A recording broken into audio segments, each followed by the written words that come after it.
Christine Gazletendre, puis à Ismaël Dupont. Merci, Monsieur le Président. Chers collègues, c'est l'État qui doit prendre à sa charge les dépenses inhérentes à la sécurité civile. Au sein de notre collectivité, les délibérations en faveur du SDIS 29 ont toujours été votées à l'unanimité, quelle que soit la majorité politique. Nous avons tous en mémoire les feux de l'été 2022 et l'héroïsme des sapeurs-pompiers et des agriculteurs pour sauver notamment la chapelle Saint-Michel de Brasparts. La sursollicitation liée aux effets du changement climatique et à la désertification médicale s'est effectivement accentuée ces dernières années. Elle impacte directement le nombre de sorties effectuées par les sapeurs-pompiers pour des prises en charge qui ne correspondent pas toujours à leur fonction première. Depuis 2005, une partie de la taxe spéciale sur les conventions d'assurance, à hauteur de 1,35 milliard d'euros en 2023, est abondée par l'État en France.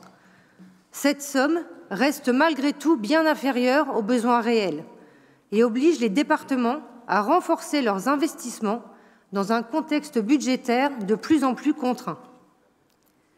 Soucieux d'assurer aux sapeurs-pompiers du département un environnement adéquat à la qualité de service que les Finistériennes et Finistériens méritent, nous, élus du groupe Finistère et Solidaires, n'avons jamais remis en question l'intérêt du bombardier d'eau Morane 29. Nous avons simplement rappelé que l'État se doit de remplir sa part de financement et que le coût engendré par notre collectivité, engendrés par notre collectivité sont conséquents et surtout incohérents au vu des coupes budgétaires envisagées. La sécurité civile est une compétence régalienne, pas départementale. De plus, le bombardier d'eau Morane 29 a une utilisation territoriale. 3 départements ont été concernés, le 22, le 56 et le 29. Qu'en est-il de la prise en charge des coûts inhérents par les 2 autres départements?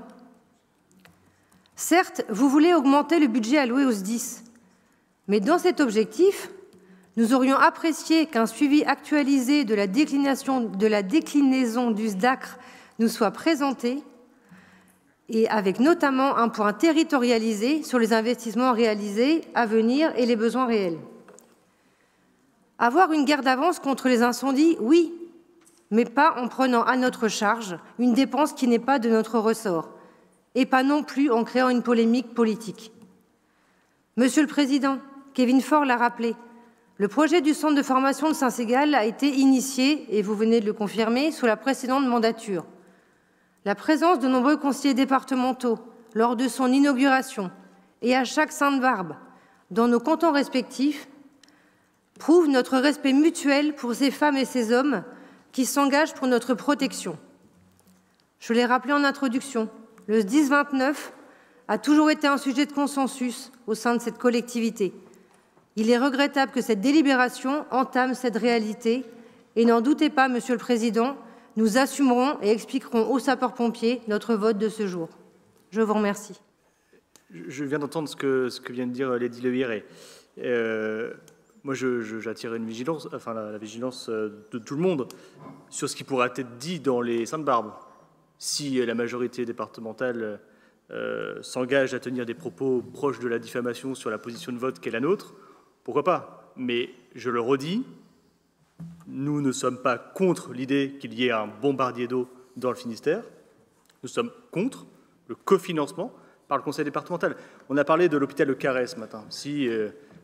Ou sur d'autres hôpitaux, pourquoi pas. Un jour, on arrivait à avoir Tonnerre 29 ou Dragon 29 dont l'État nous dit, pour faire des économies dans les 60 milliards de Michel Barnier, on supprime les moyens de transport de blessés par hélicoptère. Le département du Finistère va cofinancer un moyen pour le compte de l'État qui se désengage. L'État est un très mauvais partenaire. On le voit bien quand on est en responsabilité dans des collectivités locales. L'État, année après année, rogne. Si l'année prochaine, l'État nous dit en fait, votre cofinancement, vous l'assumez seul. Vous assumez l'allocation pleine de l'hélicoptère pour le département du Finistère. ça va peser encore plus dans le budget de la collectivité. Une fois qu'on a dit oui, l'État aura le beau rôle de venir reculer progressivement sur le sujet. Et comme ça a été dit, je redonne le rapport sénatorial, ou en tout cas les échanges au Sénat qui ont eu lieu sur le sujet. Quand c'était évoqué par un sénateur républicain, c'est vrai que la location par les départements, ça fonctionne, mais il y a un risque que l'État se décharge sur les SDIS en réduisant son investissement. Si on veut préparer la guerre d'avance, ou en tout cas la lutte efficace contre les incendies dans notre département et même, je pense, dans notre région, on doit engager un travail avec l'État de projection des moyens capacitaires, y compris aériens, dans notre département et dans notre région. Donc voilà, vigilance sur ce qui sera dit, parce que vous dites les pompiers sont totalement on va dire, étonnés de la position que j'ai pu avoir publiquement, mais y compris cette position publique, j'ai eu des retours de certains pompiers qui trouvaient également cohérent le positionnement qui était le nôtre sur le cofinancement par le département sur les moyens aériens. Merci. Oui, très rapidement, pour répondre à mon collègue Jean-Marc, c'est vrai que je pense que ce que voulait dire Céline, c'était pas en soi remettre de cause le SDAC. D'ailleurs, on l'avait voté et je crois qu'on était tous assez unanimes pour dire que la méthode de travail qui avait été retenue par le SDIS était plutôt constructive et participative. Simplement, effectivement, c'est qu'après les investissements, ils se déclinent dans le règlement opérationnel et ensuite dans les contrats de centre. Et je parle avec ma casquette de maire, puisque j'accueille un centre de secours, avec aussi cette particularité, c'est que dans les communes, c'est le maire qui est responsable d'une partie des opérations de sécurité, pas des secours, mais de tout ce qui est le plan communal de sauvegarde. Donc pour nous, c'est des acteurs importants. Il ne faut pas qu'on oublie qu'avant la départementalisation, et aujourd'hui encore, les communes ont d'une part transféré des moyens aux SDIS, il ne faut pas l'oublier. Donc elles font aussi leur calculette dans le transfert de coûts, il ne faut pas l'oublier. Et effectivement, s'il y a une approche départementale, parce qu'on n'a pas besoin des matériels partout à quelques kilomètres les mêmes, on peut s'organiser, c'est logique qu'il y ait une complémentarité à l'échelle territoriale. Il est néanmoins aussi quand même utile de considérer que dans beaucoup de territoires, notamment des territoires ruraux, souvent le centre d'incendie et de secours, c'est l'un des derniers services publics qui existent, et que la motivation pour le recrutement des pompiers volontaires, c'est aussi le matériel avec lequel ils peuvent travailler. Et c'est vrai que moi, autant j'ai apprécié la démarche de travail sur le SDAC, autant je suis un peu en attente comme maire aujourd'hui des suites opérationnelles. On n'a pas été après associé ni informé vraiment sur le règlement opérationnel qui dépend largement aussi du préfet du Finistère. Mais après les contrats de centre qui sont passés par le SDIS avec les CIS. Et c'est vrai que là-dessus, on aimerait bien aussi que le travail se poursuive quelque part, un peu dans le même état d'esprit que le SDAC. Parce que derrière nous, on a des enjeux aussi, et les chefs de centre nous en parlent, et croyez-moi qu'ils me parlent beaucoup plus souvent de la question du recrutement des pompiers volontaires pour l'avenir des centres et la préservation des populations que de la question de l'hélicoptère. Je ne vous cache pas, c'est quand même le sujet des chefs de centre et des pompiers volontaires. Donc c'est quand même là-dessus où effectivement, je pense qu'on a sans doute à poursuivre les échanges et le travail avec les membres qui ne sont pas dans le SDIS, sans doute l'Assemblée départementale, mais aussi les maires. Et je pense que ça, c'est un sujet important pour aussi qu'on arrive à conserver un consensus sur ce sujet qui est quand même pas neutre et qui, à mon avis, effectivement, est capable de fédérer bien au-delà des clivages si on trouve des points de consensus importants sur ces sujets. Le SDAC a été bien fait. Maintenant, c'est la suite. On aimerait bien, effectivement, connaître aussi quelles vont être les déclinaisons opérationnelles pour les années à venir. Voilà, c'est simplement ce que je voulais dire au vice-président. Oui, merci. Très rapidement, Monsieur le Président. Lorsqu'on a eu le débat sur la délibération sur le schéma départemental d'analyse et de couverture des risques il y a quelques années, on évoquait que l'échelle de temps de 4 ans et une actualisation tous les 4 ans ou tous les 5 ans était beaucoup trop lente. À l'époque, on a fait une liste de propositions, puisque l'opposition dans ce mandat fait beaucoup de propositions, ce qui n'était peut-être pas le cas dans le mandat précédent.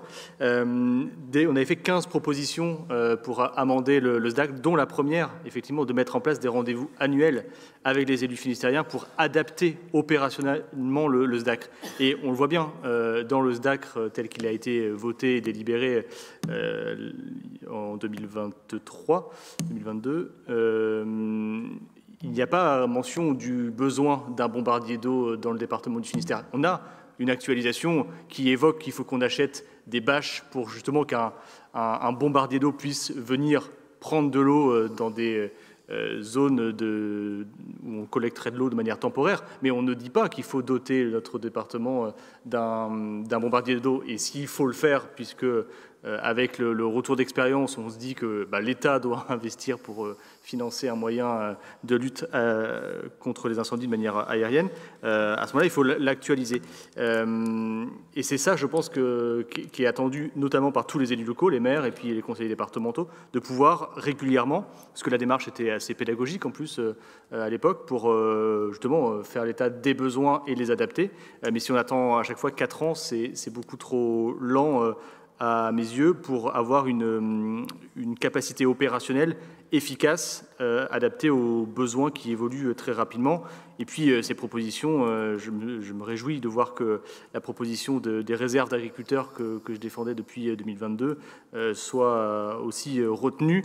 Ça peut être un élément pour préciser dans les Saintes-Barbes également que les propositions de l'opposition ont été retenues. Je vous remercie beaucoup. Vous adorez vous réunir.